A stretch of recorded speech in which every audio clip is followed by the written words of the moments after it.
ವಾಕ್ಯ ಸಂಗಮ ಯೂಟ್ಯೂಬ್ ಚಾನೆಲ್ಗೆ ತಮ್ಮೆಲ್ಲರಿಗೂ ಸ್ವಾಗತ. ಹಾಗೆ ಯೂಟ್ಯೂಬ್ ಚಾನೆಲ್ನ ನೀವು ಸಬ್ಸ್ಕ್ರೈಬ್ ಮಾಡಿ, ಬೆಲ್ ಐಕಾನ್ ಕೊಡಿ, ಶೇರ್ ಮಾಡ್ತಾ ಇರಿ.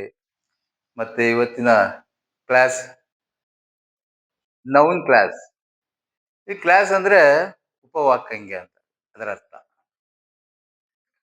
Noun class is a group of words which contains a subject and predicate of its own and does the work of a noun.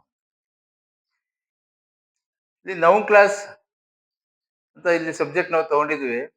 ಇಲ್ಲಿ ಯಾವುದೇ ಒಂದು ವಾಕ್ಯ ರಚನೆ ಮಾಡ್ಬೇಕಾದ್ರೆ, ವಾಕ್ಯನ ನಾವು ಮಾತಾಡ್ಬೇಕಾದ್ರೆ, ಅದನ್ನ ಅರ್ಥ ಮಾಡ್ಕೋಬೇಕಾದ್ರೆ ಈ 3 ಗುಣಗಳು ಅದ್ರ ಇದ್ದೇ ಇರುತ್ತೆ. ಅದನ್ನ ನಾವು ಅನುಸರಿಸಲೇಬೇಕು. ಒಂದು ವಾಕ್ಯದಲ್ಲಿ ರಚನೆ ಮಾಡ್ಬೇಕು, ಇಲ್ಲಿ 2 ವಾಕ್ಯ ಇದೆ ಅಂತ ನೀವು ಅನ್ಕೋಬೇಕು. ಒಂದು ಮೇನ್ ಕ್ಲಾಸ್ ಇರ್ತದೆ, ಒಂದು ಸಬಾರ್ಡಿನೇಟ್ ಕ್ಲಾಸ್ ಅಂತ ಹೇಳ್ತೀವಿ ನಾವು ಹೇಳೋದಾದ್ರೆ. ಇಲ್ಲಿ ಯಾವ್ದಾದ್ರು ಒಂದು ಕರ್ತೃ ಬಂದಾಗ ಒಂದು ಕ್ರಿಯಾಪದ ಬಂತು ಅಂದ್ರೆ ಅಲ್ಲಿ ಸೆಂಟೆನ್ಸ್ ಆಯ್ತು ಅಂತಲ್ಲ. ಹಾಗೆ ಇಲ್ಲಿ ಇನ್ನೊಂದು ಕ್ರಿಯಾಪದ ಇದೆ ಅಂತ ಅನ್ಕೊಂಡ್ಮೇಲೆ ನಾವು ಇನ್ಫಿನಿಟಿವ್ ತಗೊಂಡಿದ್ದೀನಿ. ಅದ್ರ ಬಗ್ಗೆ ಪಾಠ ಮಾಡಿದ್ದೀನಿ. ಮತ್ತೆ ನಾನು ಕ್ಲಾಸಸ್ ಬಗ್ಗೆನೂ ಕೂಡ ಮಾತನಾಡಿದ್ದೀನಿ. ಅಬ್ಜೆಕ್ಟಿವ್ ಕ್ಲಾಸ್ ಮಾಡಿದ್ದೀನಿ ಅಂತ ನನಗೆ ಅನ್ಸಿದೆ. ಆಲ್ರೆಡಿ ಯಾವಾಗಲೇ ನಿಮ್ಗೆ ಗೊತ್ತಾಗಿದೆ ಅದ್ರ ಬಗ್ಗೆ. ಈಗ ನೌನ್ ಕ್ಲಾಸ್ ತಗೊಂಡಿದ್ದೀನಿ ನಾನು. I expect to get a prize. ಇಲ್ಲಿ ಕ್ಲಾಸಸ್ ನಲ್ಲಿ ನಾವು ತಗೊಂಡಾಗ ಇಲ್ಲಿಗೆ ಒಂದು ಕ್ಲಾಸ್ ಆಯ್ತು. ಇದು ಮೇನ್ ಕ್ಲಾಸ್, ಇದು ಸಬಾರ್ಡಿನೇಟ್ ಕ್ಲಾಸ್. ಇದನ್ನೇ ಉಪವಾಕ್ಯಾಂಗ ಅಂತ ನಾವು ಕರೆಯೋದು. I expect to get a prize. ನಾನು ಪ್ರೈಸ್ ಪಡೆಯೋದಿಕ್ಕೆ ನಿರೀಕ್ಷೆಯಲ್ಲಿದ್ದೇನೆ ಅನ್ನೋ ಅರ್ಥವನ್ನ ಕೊಡ್ತದೆ.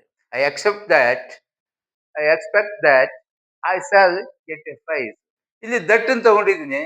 ಇಲ್ಲಿಂದ ನಾನು ಅಂಡರ್ಲೈನ್ ಮಾಡಿದ್ದೀನಿ. ಅಂಡರ್ಲೈನ್ ಮಾಡಿರ್ತಕ್ಕಂಥ ಎಲ್ಲಾ ವಾಕ್ಯಗಳು ಉಪವಾಕ್ಯಾಂಗ ಅಂತ ನೀವು ಅನ್ಕೊಂಡ್ಬಿಡಿ, ತಿಳ್ಕೊಂಬಿಡಿ. I expect that I shall get a prize. ನಾನು ಪ್ರೈಸ್ ಪಡೆಯೋದನ್ನ ತುಂಬಾ ನಿರೀಕ್ಷೆ ಮಾಡ್ತಾ ಇದ್ದೀನಿ ಅನ್ನೋ ಅರ್ಥವನ್ನೇ ಕೊಡ್ತದೆ. That you have come pleases me.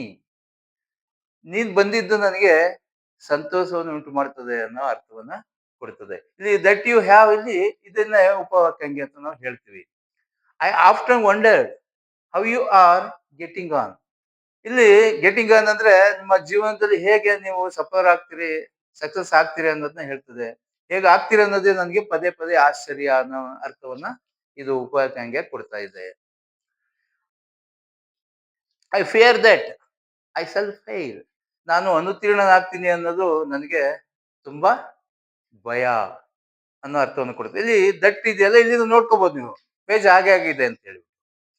ಈ ಫ್ರೇಜ್ ನ ಚೆನ್ನಾಗಿ ತಿಳ್ಕೊಂಡ್ರೆ ನಮಗೆ ಮಾತನಾಡೋದಿಕ್ಕೆ, ವಾಕ್ಯಗಳನ್ನ ರಚನೆ ಮಾಡೋದಿಕ್ಕೆ ತುಂಬಾ ಅನುಕೂಲ ಆಗ್ತದೆ. He replied that he would come. ಅವನು ಬರುವಿಕೆಯನ್ನ ಮತ್ತೆ ಉಚ್ಚರಿಸಿದ ಅನ್ನೋ ಅರ್ಥವನ್ನ ಕೊಡ್ತದೆ. No one knows who he is. ಯಾರು ಅಂತ ಯಾರಿಗೂ ಇಲ್ಲಿ ಗೊತ್ತಿಲ್ಲ ಆತ.